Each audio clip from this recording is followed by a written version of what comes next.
بسم اللہ الرحمن الرحیم۔ میں سب سے پہلے تو آپ سب کو یہاں آنے کا شکریہ ادا کرتا ہوں، اور جو میں تھوڑی مجھے دیر ہوئی اس کی معذرت کرتا ہوں، کیونکہ آج بڑا ہمارا ہیوی شیڈیول تھا۔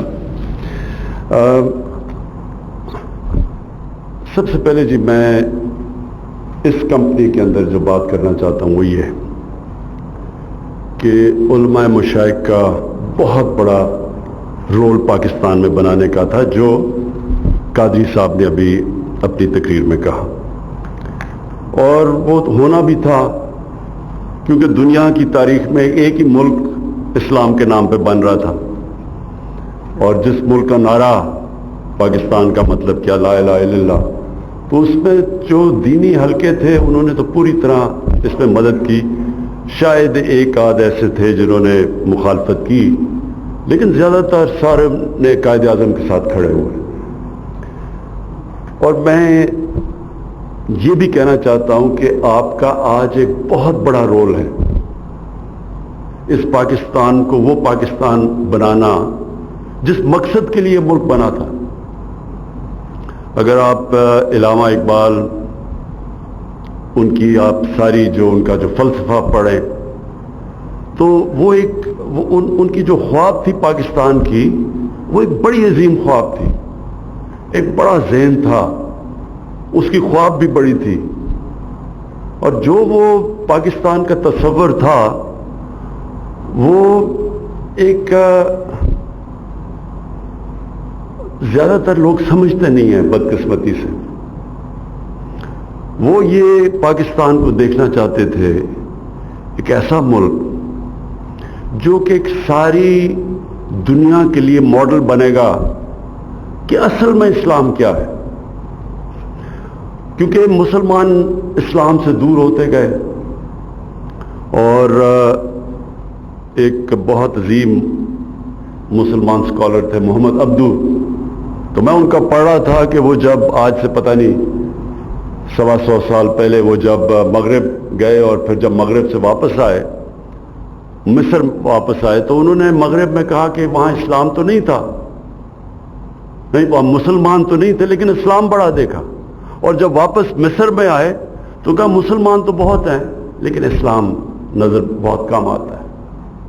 مقصد کہنے کا یہ ہے کہ ہم نے اس ملک کو وہ ملک بنانا تھا جو دنیا نے دیکھ کے تو ہمیں متاثر ہونا تھا۔ جس طرح جب مسلمان تاجر گئے انڈونیشیا اور ملیشیا میں تو وہاں کوئی فوج نہیں مسلمانوں کی گئی تھی، ان کے کردار کو دیکھ کے لوگ مسلمان ہونا شروع ہو گئے۔ اور اگر آپ پڑھیں تاریخ کی کتابیں تو جب کروسیڈرز نے جب حملہ کیا مسلمان کی ریاستوں میں آج سے 1000 سال پہلے، تو وہ جو مسلمانوں کے متعلق لکھتے ہیں وہ بھی پڑھنے والی چیزیں ہیں کہ وہ ان کو ایسے متاثر ہوتے تھے، ان کے کیریکٹر سے، ان کی کلچر سے، ہر چیز سے وہ متاثر تھے۔ تو ہم نے اس ملک کو وہ ملک بنانا تھا جس سے دنیا دیکھ کے کہتی کہ یہ دیکھیں یہ پاکستانی، یہ مسلمان آ رہے ہیں۔ اور بدقسمتی سے یہ ہم اس آئیڈیل سے، اس خواب سے کافی دور نکل گئے۔ تو میں اس لیے کہتا ہوں کہ آپ کا بہت بڑا رول ہے اس ملک کو واپس اس راستے پہ لانے کے لیے۔ میں پہلے 2 چیزیں کہہ دوں، کیونکہ میں یہ ضرور ہر جگہ بات کرتا ہوں، لوگ مغرب کو جانتے نہیں ہیں، میں شاید باقی سب لوگوں سے زیادہ بہتر سمجھتا ہوں مغرب کو، اس لیے میں نے ہر فورم کے اوپر بات کی اسلاموفوبیا کی۔ وہ میں آپ کو سمجھانا چاہتا ہوں کہ کیوں مغرب اس چیز کو سمجھ نہیں رہی۔ 2 وجوہات ہیں اس کی۔ ایک کہ دہشت گردی کو انہوں نے اسلام کے ساتھ جوڑ دیا، اسلامک ٹیررزم، اور افسوس سے میں دیکھتا رہا ہوں خاص طور پہ پچھلے 20 سال میں کہ ہمارے مسلمان ملکوں میں اس کا رسپانس نہیں آیا۔ اصولاً ہماری طرح کے لیڈرز کو بتانا چاہیے تھا کہ دہشت گردی کا نہ اسلام سے کوئی تعلق ہے نہ کسی اور اللہ کے دین کا سے تعلق ہے. دین اور دہشت گردی کا کوئی تعلق نہیں ہے.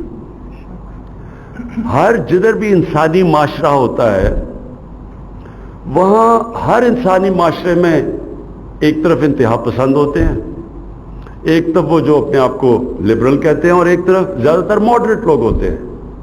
یہ سارے انسانی معاشرے اسی طرح ہی ہوتے ہیں. تو کبھی بھی کسی یہ کہنا کہ کوئی اسلام ریڈیکل اسلام ہے, انتہا پسند اسلام ہے, اسلام کا اس سے کوئی تعلق نہیں ہے, اور ہم یہ سمجھا نہیں سکے. ابھی بھی وہ کہتے ہیں ریڈیکل اسلام, اسلامک ٹیررزم, اسلامک ایکسٹریمزم, اس کا کوئی اسلام سے تعلق نہیں ہے. لیکن افسوس سے کہنا پڑتا ہے کہ مسلمان لیڈرشپ نے اس کی کبھی بھی وضاحت نہیں کی مغرب میں. اور کیونکہ میں سمجھتا تھا اور مغرب میں دیکھتا تھا تو یہ بگڑتا گیا. آخر میں یہ سٹیج آ گئی کہ وہ یعنی جو خودکش حملے ہوتے ہیں اس کو بھی انہوں نے کہا کہ اسلام کی وجہ سے.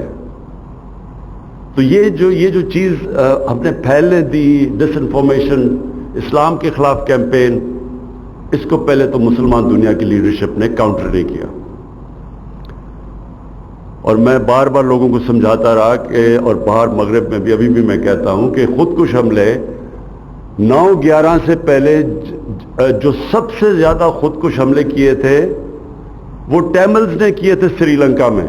وہ ہندو تھے لیکن کبھی کسی نے ہندو ٹیررزم نہیں کہا. اور اس سے پہلے جب جاپانیوں نے, جب وہ سیکنڈ ورلڈ وار ہارنے والے تھے تو انہوں نے بھی جہازوں میں بیٹھ کے خودکش حملے کیے امریکی کشتیوں کے اوپر, لیکن کبھی انہوں نے ان کی دین کے اوپر نہیں کہا کہ جی خودکش حملے کچھ جاپان کی ان کا دین کہتا ہے. تو یہ پہلے تو یہ غلطی ہم نے کی اور یہ پھیلتا گیا. پھر ایک اس سے پہلے غلطی کی, سلمان رشدی نے جب کتاب لکھی سیٹینک ورسز, فتنہ اس نے کیا اور اسے پتا تھا کہ مسلمان دنیا میں ایک ریاکشن آئے گا, غصہ ہوگا. لیکن مغرب کے اندر اس نے یہ کہا کہ دیکھیں جی, یہ دیکھیں مسلمان یہ بڑے تنگ نظر ہیں, یہ فریڈم آف ایکسپریشن کے خلاف ہیں, اور اس لیے دیکھیں یہ ریئیکٹ کر رہے ہیں, حالانکہ یہ آزادی رائے ہونی چاہیے کہ میں کتاب لکھ رہا ہوں. اسے پتا تھا کہ کیا ریئیکشن آنا ہے کیونکہ وہ مسلمان گھر میں بڑا ہوا تھا. لیکن مغرب میں لوگوں کو نہیں پتا تھا کیونکہ ان کا رویہ دین کا بالکل مختلف ہے جو ہمارے مسلمانوں کا ہے. وہ بالکل اور طرح دین کو دیکھتے ہیں. میں جب پہلی دفعہ گیا برطانیہ تو وہ کارٹون بنائے ہوئے تھے انہوں نے اپنے, میں بات نہیں کروں گا ناؤز باللہ, لیکن اپنے دینی جو ان کو دینی سمجھتے تھے ان کا بالکل مختلف تھا. تو ان کو سمجھ نہ آئے اور ہم سمجھا نہ سکیں. جو ہونا چاہیے تھا کہ مسلمان دنیا کے سربراہ کو پھر سے یونائٹڈ نیشنز فورم ہے, OIC فورم ہے, وہاں ان کو کہنا چاہیے تھا کہ ہمارا کس طرح کا پیار اور عشق ہے ہمارے نبی صلی اللہ علیہ وسلم سے. ہمیں سمجھانا چاہیے تھا کیونکہ ان کو تو سمجھ نہیں تھی, اور ہمیں ان کو بتانا چاہیے تھا کہ یہ آزادی رائے کے نام پہ ہمیں تکلیف نہ دیں ان کے اوپر اپنے نبی صلی اللہ علیہ وسلم کی بے حرمتی کرتے ہوئے. لیکن نہیں کیا کسی نے. اور ہوا کیا کہ یہ جو فتنہ تھا, جس کو پتا تھا کہ مسلمان ریئیکٹ کریں گے, وہ بار بار کبھی کارٹون لے آئیں کبھی کچھ لے آئیں اور تکلیف دیتے رہے مسلمانوں کو جو پھر ریئیکٹ کرتے تھے. تو موقع مل گیا اسلامو فوبیا کا.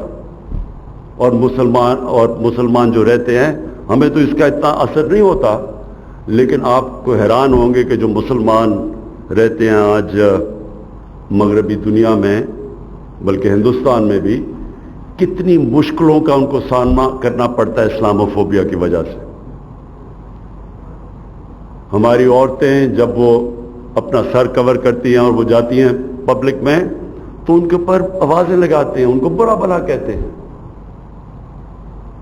ہمارے جو دینی لوگ داڑیاں رکھ کے جب پبلک میں جاتے ہیں, جو وہ سمجھتے ہیں مسلمان ہیں, ان کو برا بھلا کہتے ہیں. وہ صرف اس وجہ سے نیوزی لینڈ کے اندر ایک ایک بندوق والا دہشت گرد جا کے 50 مسلمانوں کو قتل کر دیتا ہے، تو اسے کیا پتا کہ جب اسلام اور دہشت گردی کو اکٹھا کر دیا تو لوگوں کو کیا پتا کہ کون سا مسلمان دہشت گرد ہے یا کون سا مسلمان انتہا پسند ہے؟ وہ تو سب ایک ہو گیا ان کی نظر میں. تو اس لیے وہاں مغرب میں مسلمانوں کو بڑی تکلیفوں کا سامنا کرنا پڑتا ہے، اور اس کی وجہ یہ ہے کہ ہم مسلمان دنیا کے جو سربراہ ہیں، ہم نے کبھی یہ کوشش نہیں کی سب نے مل کے اس کو انٹرنیشنل فورمز پہ اٹھانے کی. اس لیے میں OIC میں بھی یہ چیز اٹھائی، آتے ساتھ ہی یونائٹڈ نیشنز میں بھی اٹھائی، اور بار بار دوسری دفعہ پھر اٹھایا کہ کوشش کر رہا ہوں. اور پھر میں نے سارے مسلمان سربراہ کو لیٹر لکھے کہ جب تک ہم سب مل کے مغرب میں سارے مسلمان سربراہ کو لیٹر لکھے کہ جب تک ہم سب مل کے مغرب کو نہیں اپروچ کریں گے، یہ بار بار اس طرح کی چیزیں ہوتی رہیں گی اور ہمیں تکلیف ملتی رہے گی، اور ان کو موقع مل جائے گا کہنے کا کہ دیکھیں جی کتنے تنگ نظر ہیں مسلمان. جبکہ یہودی کیونکہ وہ آرگنائزڈ ہیں، آج کسی کی مجال نہیں ہے، کوئی بھی یہودیوں کے خلاف بات نہیں کر سکتا وہاں مغرب میں. وہ ایک ورڈ استعمال کرتے ہیں، جو بھی اسرائیل کی بھی کوئی تنقید کرے وہ اینٹی سیمائٹ کہہ دیتے ہیں، سب چپ ہو جاتے ہیں، کوئی بات نہیں کرتا. اور جو ہولوکاسٹ ہے، جو ایک بہت بڑا ظلم ہوا تھا یہودیوں کے خلاف جرمنی کے اندر، تو آج اس کی آپ آزادی کے رائے کے نام سے اس کے اوپر کوئی بات ہی نہیں کر سکتے، اس طرح کا اس کی کوئی منفی بات نہیں کر سکتے. 4 یورپین ملکوں میں جیل میں چلے جاتے ہیں آپ، تو وہاں آزادی رائے نہیں ہے، لیکن ادھر وہ آڑ لے لیتے ہیں آزادی رائے کی. اور میں اس کو زیادہ اپنی کمزوری سمجھتا ہوں، اپنی مسلمانوں کی. اور انشاءاللہ میں آپ سب کو یہاں یہ کہتا ہوں کہ میں پوری کوشش کرتا رہوں گا، مسلسل کوشش کروں گا. مسلمان دنیا کے سربراہوں کو میں پوری ہر طرح جب بھی میں ملتا ہوں میں ان کو بھی کوشش کرتا ہوں، اور مغرب کے بھی جب ان کے سربراہ کو ان کو بھی میں سمجھانے کی کوشش کرتا ہوں کہ یہ ایک انسانوں کے اندر تقسیم ہو رہی ہے، یہ جب آپ ہمارے نبی صلی اللہ علیہ وسلم کی شان میں گستاخی کرتے ہیں. اب جی میں صرف آپ کو یہ بتا دوں کہ میرے نظر میں کوئی اسلام کا اسکالر نہیں ہوں، لیکن ایک طالب علم ہوں، اور میں کافی اسٹڈی کرتا ہوں اور کرتا رہا ہوں اور کافی دیر سے کر رہا ہوں. یہ میرا ایمان ہے کہ جو مدینہ کی ریاست تھی، کیونکہ وہ نبی صلی اللہ علیہ وسلم کی سنت تھی، کیونکہ وہ انہوں نے بنائی تھی، اور قرآن میں اللہ نے ہمیں حکم دیا تھا کہ ان کی سنت پہ چلو، تو یہ میرا ایمان ہے کہ جو بھی اس ریاست کے اصولوں پہ چلے گا اللہ اس قوم کو اٹھا دے گا، اور وہ قوم اگر مسلمان نہ بھی ہو تو اللہ اس قوم کو اٹھا دے گا اگر ان اصولوں پہ چل گئی وہ قوم. اور کیونکہ میں مغرب پھرا ہوا ہوں تو میں آپ کو یقین دلاتا ہوں کہ میں نے ان قوموں کو جو محمد عبدو نے کہا تھا آج سے 125 سال پہلے، میں نے اپنی آنکھوں سے دیکھا مغرب میں. دیکھیں جو اصول انہوں نے بنائے تھے نا، وہ اصول آج آپ حیران ہوں گے. وہ یورپ کے اندر، اسکینڈینیویا میں خاص طور پہ اگر آپ جائیں تو آپ کو وہ اصول نظر آئیں گے. عملی طور پہ وہ معاشرے وہ امپلیمنٹ کر بیٹھے ہیں. انسانیت کا نظام، یعنی ایک غریب آدمی، اس کو پوری طرح ریاست اس کی بنیادی ضروریات پوری کرتی ہے، جو دنیا کی تاریخ میں سب سے پہلے مدینہ کی ریاست میں ہوا تھا. اس کے تعلیم، اچھی تعلیم اور ریاست دیتی اور مفت. اور وہاں یہ نہیں ہوتا کہ 3 قسم کے سلیبس ہیں، انگلش میڈیم، اردو میڈیم اور پھر دینی مدرسے، 3 ڈفرینٹ سلیبس. ایک سلیبس ہوتا ہے، میں غریب آدمی ہوں، میرا بچہ میں پیسے نہیں دے سکتا، حکومت اس کو اعلیٰ تعلیم دیتی ہے، اور وہ تعلیم کہ وہ بچہ ملک کا وزیر اعظم بھی بن سکتا ہے، ڈاکٹر بن سکتا ہے، کہیں بھی یعنی کوالٹی کی تعلیم دیتی ہے اور مفت. بے روزگار ہو حکومت پیسے دیتی ہے جب تک اس کو روزگار نہیں ملتا. وہ اگر ہسپتال میں جائے گا اس کو مفت علاج ملے گا. میں یہ اسکینڈینیویا کی اب بات کر رہا ہوں. عدالت میں جائے گا لیگل ایڈ ملے گی, حکومت وکیل کر کے دے گی اس کو. اس کو ایک فلاحی ریاست کہتے ہیں. یہ چیزیں ہمارے نبی صلی اللہ علیہ وسلم نے مدینہ میں کی تھی, جس سے انہوں نے عام آدمی کے لیے ساری بنیادی ضروریات پوری کی تھی. اور دوسری چیز جو انہوں نے مدینہ میں کیا تھا وہ رول آف لا, قانون کی بالادستی. قانون کی بالادستی یہ کبھی بھی آج تک, میں آپ سارے علماء اور مشائخ کے سامنے کہنا چاہتا ہوں کہ کبھی بھی آج تک کوئی دنیا کا معاشرے نے ترقی کی نہیں جدھر قانون کی بالادستی بھی ہوئی. کوئی آج اٹھا کے دیکھ لیں, آج دنیا کے خوشحال ملک دیکھ لیں, سارے جتنی زیادہ قانون کی بالادستی, رول آف لا, جتنا انصاف کا نظام, اتنا ہی وہ ملک خوشحال ہے. تو جب انہوں نے نبی صلی اللہ علیہ وسلم نے کہا کہ اگر میری بیٹی بھی قانون توڑے گی تو اس کو سزا ملے گی, اور پھر کہا کہ تمہارے سے پہلے بڑی قومیں تباہ ہوئیں جدھر طاقتور کے لیے قانون اور کمزور کے لیے دوسرا. یہ یاد رکھیں کہ یہ ایک پورا فلسفہ ہے اس کے اندر. اور ہمارے سامنے آج آپ تماشا دیکھ رہے ہیں کہ اربوں روپے کے کیسز ہیں لوگوں پہ, اور وہ کہتے ہیں ہمیں این آر او دے دو.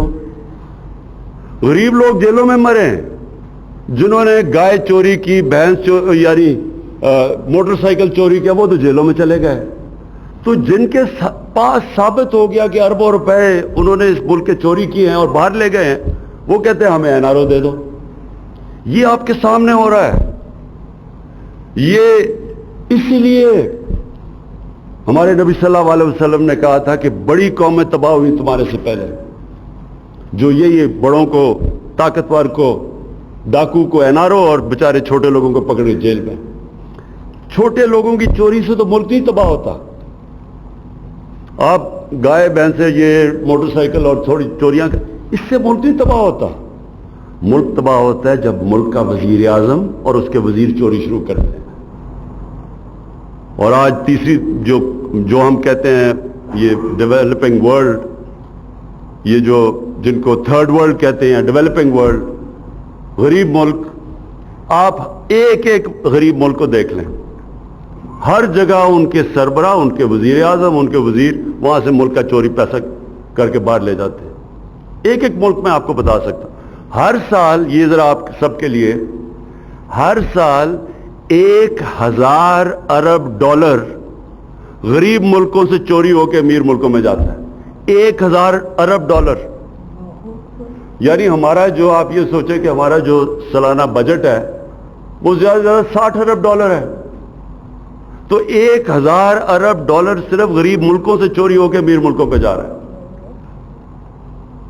تو اس لیے وہ کیوں چوری ہو کے جاتا ہے, وہاں بھی یہی ہو رہا ہے, طاقتور این آر او اور غریب آدمی جیل میں. تو یہ نظام جو حضرت, اور اس کو کہتے ہیں ظلم کا نظام, اور اس کے لیے حضرت علی رضی اللہ تعالیٰ نے کہا تھا کہ کفر کا نظام چل جائے گا لیکن ظلم کا نظام اور ناانصافی کا نظام نہیں چل سکتا. تو میں جو آپ سے چاہتا ہوں, 4 چیزیں آپ سے چاہتا ہوں. ایک تو مدینہ کی ریاست کے اصول, یہ پلیز آپ ہر جدھر بھی آپ بات کرتے ہیں لوگوں کو بتائیں تو صحیح کہ وہ اصول کیا تھے. وہ جو انہوں نے نبی صلی اللہ علیہ وسلم نے جو اصول کے سیٹ اپ کیا تھا, جو بنیاد بنائی تھی اس کی, وہ کوئی وجہ تو تھی کہ وہاں ہمیں قرآن کہتا ان کی زندگی سے سیکھو, اللہ کہتا ان کی زندگی سے سیکھو, کہ وہی قوم جس کی کوئی حیثیت ہی نہیں تھی وہ دنیا کی امامت کی انہوں نے. اور یہ نہیں کہ کوئی صدیاں لگی, یا 15-20 سالوں کے اندر ان کی ہجرت کے بعد 15-20 سالوں کے بعد 2 سپر پاورز گھٹنے ٹیک گئی. یہ تو تاریخ کا حصہ ہے نا, یہ تو کوئی کہانیاں نہیں ہیں. یہ تو ڈیٹس ہیں, یہ تو آپ پڑھ لیں ہسٹری آف دا ورلڈ, اس کے اندر آپ کو بتا دیں گے کہ وہ ایک ساری دنیا دنگ ہوا کیا تھا. کوئی ابھی تک نہیں سمجھ سکتا کہ اتنا بڑا انقلاب کیسے آ گیا. دیکھتے دیکھتے ساری دنیا میں پھیل گئے. وہ اس لیے اللہ ہمیں کہتا ہے کہ ان کی زندگی سے سیکھو, ان اصولوں سے سیکھو. قوم کو اوپر اٹھانا ہے تو وہ اصول وہ طے کر گئے تھے. تو میں آپ سے یہ ریکویسٹ, آپ علماء اور مشائخ آپ جانتے ہیں ساری چیزیں, تو آپ کو اس کے اوپر پورا لوگوں کو آگاہ کرنا چاہیے. اور ان مدینہ کے اصولوں کے اندر جو میں چاہتا ہوں کہ ایک چیز جو مجھے بڑا مسئلہ آ رہا ہے اپنے ملک میں, وہ ضرور آپ بات کریں. مولانا رومی, ان سے کسی نے پوچھا کہ قوم کیسے مرتی ہے. مولانا رومی نے کہا کہ قوم تب مرتی ہے, انہوں نے 2 درختوں کا بتایا, ایک بڑا خوشبودار اور ایک بڑا بدصورت درخت. جب ایک قوم ان کے اندر فرق کرنا ختم کر دیتی ہے, قوم مر جاتی ہے. جب قوم ایک اچھے اور برے کی تمیز ختم کرتی ہے, قوم مر جاتی ہے. دیکھیں, پیسہ چوری ہوتا ہے پھر آ جاتا ہے, قوموں کے لیے پیسہ آتا جاتا ہے, لیکن جب ایک قوم کی اخلاقیات تباہ ہوتی ہے تب قوم مرتی ہے. اس لیے یہاں جو ظلم ہوا ہے نا ہمارے ملک میں, کہ میں دیکھتا ہوں ایک ہمارے 8-9 ہمارے بڑے بڑے صحافی وہ جا کے عدالت میں چلے گئے کہ جی ایک آدمی جو سپریم کورٹ نے کنویکٹ کیا ہے, جس کو جو ملک سے جھوٹ بول کے باہر بھاگ گیا ہے, جس کے پتہ ہے کہ اربوں روپے باہر پڑے ہیں, یہاں کا چوری کیا ہوا پیسہ, اور وہ کہتے ہیں جی اس کو تقریر کرنے کی اجازت دی جائے. یعنی ہم کیا میسج دے رہے ہیں اپنے نوجوانوں کو, اپنے یوتھ کو, کیا میسج دے رہے ہیں کہ چوری کرنا کوئی بری چیز نہیں ہے, کہ آپ ملک سے جھوٹ بول کے فرار ہو جائیں, کوئی فکر نہیں ہے. آپ کے پاس اربوں روپے کی باہر پراپرٹی, آپ جواب ہی نہیں دے سکتے, لیکن آپ کو تقریر کرنے کا موقع دیا جائے. میں کیونکہ مغرب کو پھر میں آپ سب کے سامنے رکھنا چاہتا ہوں, کیونکہ میں جانتا ہوں, آپ یقین کریں کہ اگر اس طرح کوئی آدمی وہاں یہ کرتا پبلک کے پیسے سے تقریر کیا, وہ کسی محفل میں نہیں بیٹھ سکتا تھا. دیکھیں, یہ جو کرپشن ہے نا, یہ ملک کی سب سے بڑی کینسر ہے, لیکن اس سے کبھی قانون سے نہیں لڑا جاتا. ہاں ہم قانون سے لڑ رہے ہیں, آپ دیکھ رہے ہیں, ہم قانونی کارروائی ہو رہی ہے, لیکن قانون سے پورا معاشرہ لڑتا ہے, کیونکہ معاشرے کا پیسہ چوری ہوا ہوتا ہے. میرا تو نہیں پیسہ چوری ہوا, تو پورا معاشرہ اس کا مقابلہ کرتا ہے. اور تب معاشرہ جیتتا ہے جب ایک تھانے دار یا پٹواری بھی رشوت لیتے ہوئے ڈرے کہ لوگ کیا کہیں گے اگر پتہ چل گیا لوگوں کو. یہ سمجھنے کی بات ہے. جب معاشرے کے اندر ویلیو سسٹم یہ ہو جاتا ہے کہ وہ معاشرہ ایکسیپٹ ہی نہیں کرتا جو آدمی اس معاشرے کے پیسے چوری کرے, قانون توڑے, تب وہ معاشرہ جیتتا ہے کرپشن کی جنگ. سنگاپور کے اندر, سنگاپور ہمارے ساتھ ہمارے تھوڑی دیر بعد آزاد ہوا, ادھر ایک پرائم منسٹر آ گیا, وہاں بھی کرپشن تھی. اس نے آ کے, وہ خیر چھوٹا ملک تھا, اس نے آ کے آہستہ آہستہ آہستہ اس کو 5-10 سالوں کے اندر اس نے کرپشن پہ قابو پا لیا. لیکن پھر اس نے ایک اس طرح کی اخلاقیات سنگاپور کو دی کہ 15 سال کے بعد اس کے آنے سے اس کے ایک وزیر نے پیسے چوری کیے, کرپشن کی, وہ پکڑا گیا. وہ اور قریب تھا پرائم منسٹر کے, وہ قریب تھا وزیر. جب وہ پکڑا گیا اور اس نے کہا, اس کو جب سزا ہونی تھی, اس نے خودکشی کر لی. کیوں خودکشی کی؟ اس کو پتا تھا کہ معاشرے میں میری جگہ ہی حیثیت ختم ہو گئی ہے, اب میں نہ میرے رشتہ دار کہیں جا ہی نہیں سکیں گے, معاشرہ میں پوچھے گا نہیں. امریکہ کے اندر ایک برنی میڈوف, ایک نام, اربوں پتی بن گیا, اربوں پتی. اس کے اوپر فلم بھی بنی ہوئی ہے. وہ اس کے سارے بڑے بڑے امریکہ کے بڑے بڑے نام اس کو جانتے تھے, وہ پارٹیز ڈنرز پہ جاتا تھا. اس کے 2 بیٹے تھے اور ایک اور بیوی کے علاوہ 2 بیٹے تھے. وہ پتہ چلا 15-20 سال کے بعد کہ اس نے ایک بہت بڑی کرپشن کی. اب یہ ذرا آپ سنیں کہ کیا فرق ہوتا ہے معاشرے میں, کیسے معاشرہ کرپشن کا مقابلہ کرتا ہے. جب پتہ چلا اس کی بیوی نے اس کو طلاق دی, اس کے ایک بیٹے نے خودکشی کر لی, دوسرا بیٹا غم میں چلا گیا کہ جگہ کوئی نہیں ہے, وہ سٹریس کے اندر ہی مر گیا. یعنی یہ میں صرف اس کو آپ کو یہ کہہ رہا ہوں کہ اس سے خوف ہوتا ہے لوگوں کو کہ پکڑے گئے تو کیا ہوگا. تو ہمارے معاشرے میں بدقسمتی سے کرپٹ لوگ شام کو ٹی وی پہ بیٹھ جاتے ہیں, وہ جا کے ان کو ایسے رکھتے ہیں جیسے کہ پتہ نہیں یہ معاشرے کا حصہ ہے. جب آپ یہ لوگوں کو پیغام ہی نہیں دیں گے کہ یہ بری چیز ہے, تو قانون بنانے سے تو نہیں کرپشن ختم ہوتی. تو میں آپ سے یہ یہاں ہیلپ چاہتا ہوں, کیونکہ اس میں تو بڑا واضح ہے. قرآن میں اللہ کہتا ہے ایک بد کردار آدمی اور ایک نیک آدمی کو ایک ترازو میں تو نہیں, آپ وہ ایک تو نہیں ہے, آپ ان کو ایک طرح تو نہیں ٹریٹ کریں گے. جب اور ایک نیک آدمی کو ایک ترازو میں تو نہیں, آپ وہ ایک تو نہیں ہے, آپ ان کو ایٹ طرح تو نہیں ٹریٹ کریں گے. جب آپ سزا اور جزا یا اچھے برے کی تمیز ہی نہیں کریں گے تو برائی میں تو پھر کوئی بری چیز نہیں ہے. شارٹ کٹ ہے, میں پیسہ بنا, میں کیوں محنت کروں جب میں پیسے بنا سکتا ہوں. اچھا جی, دوسری چیز, 4 چیزیں آپ سے چاہ رہا تھا. دوسری چیز یہ کہ میں چاہتا ہوں کہ آپ جب بھی بات کریں تو لوگوں کو صفائی کی طرف لگائیں. ہم مغرب میں جاتے ہیں, وہاں صاف ستھری جگہ ہوتی ہیں, وہاں جائیں آپ.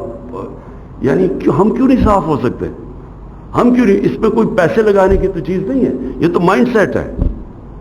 تو میں چاہتا ہوں کہ جدھر بھی جو بھی موقع ملے آپ ضرور, کیونکہ آپ سب کے پاس آواز ہے, لوگوں کو سمجھائیں کہ جب نبی صلی اللہ علیہ وسلم نے کہا تھا کہ آدھا ایمان صفائی ہے, تو کسی وجہ سے کہا تھا.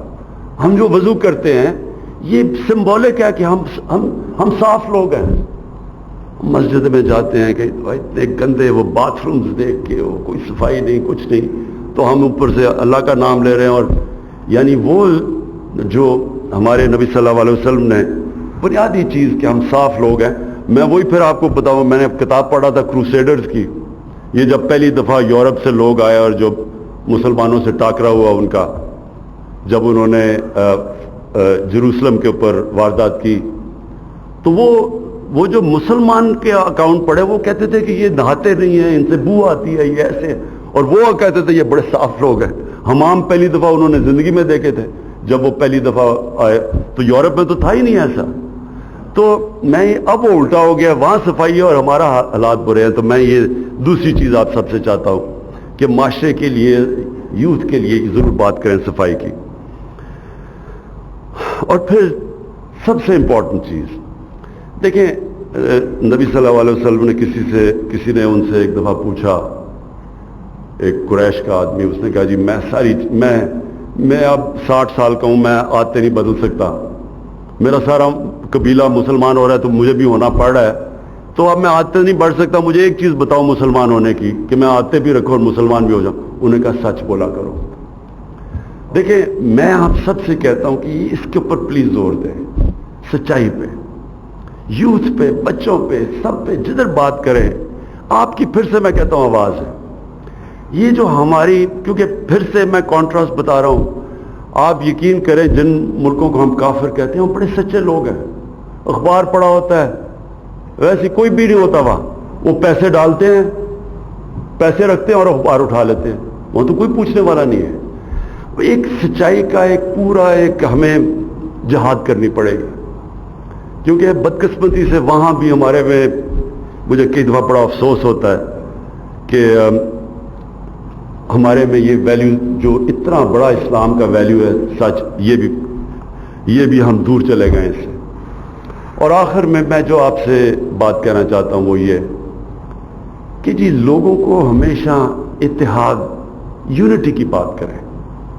نبی صلی اللہ علیہ وسلم نے کیا کیا تھا, وہی مسلمان قبیلے تھے, بٹے ہوئے تھے, آپس میں لڑتے تھے. ان کی سب سے بڑی اچیومنٹ کیا تھی, انہوں نے ان سب قبیلوں کو اکٹھا کر دیا اور ایک قوم بنا دیا. ہمارے اندر یہ جو ڈویژنز ہیں, آپس میں ہم اختلاف ہوتا ہے تو وہ بندوقیں اٹھا لیتے ہیں, کوئی کچھ کرتا ہے, کوئی دوسرے کو کافر کہہ دیتا ہے. ویسے بھی معاشرے کے اندر یہ جو ہم آپس میں تقسیم کیے ہوئے ہوتے ہیں، یہ بہت بڑی رکاوٹ ہے ہمیں ایک عظیم قوم بننے میں. اور یہ ہے بھی نبی صلی اللہ علیہ وسلم کی سنت کہ لوگوں کو یونائٹ کرنا. رحمت العالمین تھے، سب انسانوں کے لیے رحمت بن کے آئے تھے. وہ تو بلکہ انسانوں کے لیے، صرف مسلمانوں کے لیے نہیں، انسانوں کے لیے رحمت بن کے آئے تھے. تو یہ جو یونائٹ کرنا ہے، یہ بہت بڑی ان کی سنت ہے. اور یہ پھر آپ سب کی بڑی ذمہ داری ہے کہ کیونکہ آپ کی آواز ہے، میں یہ امید رکھتا ہوں کہ آپ یہ جو یونائٹ کر کے اس ملک کو مضبوط کرنا. اور میں یقین آپ کو دلوا دوں، اللہ نے اس ملک کو کیا کیا نعمتیں سے نہیں بخشا. جب سے میں پرائم منسٹر بنا ہوں، مجھے اور سمجھ آتی رہی ہے کہ اللہ نے اس کو کیا کیا ہمیں بخشا ہوا ہے. اور ہماری بدقسمتی ہے کہ ہمارے میں کیریکٹر نہیں تھا کہ اس ملک کو وہ قوم بنانا جو کہ بننا چاہیے تھا. تو یہ ایک جب ہم مدینہ کی ریاست کی بات کرتے ہیں، ایک جدوجہد کی ہم آغاز کرتے ہیں. یہ کوئی ایک سوئچ آن آف سے ریاست نہیں بنتی، یہ کیریکٹر بلڈنگ کی بات ہے. یہ ایک قوم جب ایک سچائی کی طرف جاتی ہے، اپنا کیریکٹر اٹھاتی ہے، اپنا ذہن چینج کرتی ہے، مائنڈ سیٹ بدلتی ہے، اپنے اندر ایک ایمان رکھتی ہے کہ ہم لا الہ الا اللہ، اللہ کے سوا کوئی خدا نہیں، کسی جھوٹے خدا کے سامنے نہیں جھکتے. اور سب سے بڑے یہ جو جھوٹے خدا ہیں، یہ پیسہ ہے. کیا یہ جو لالچ ہے پیسے کی، یہ سب سے زیادہ بڑا بت ہے جس کی پوجا کرتے ہیں ہم. اور وہ جو پیسہ بنا لے، پھر وہ جتنا مرضی بد کردار آدمی ہو، اس کو معاشرہ سمجھتا ہے کہ وہ کوئی بہت بڑی چیز ہے. تو ایک میں انقلاب کی بات کر رہا ہوں، ذہنی انقلاب کی. اور وہ جب تک آپ سب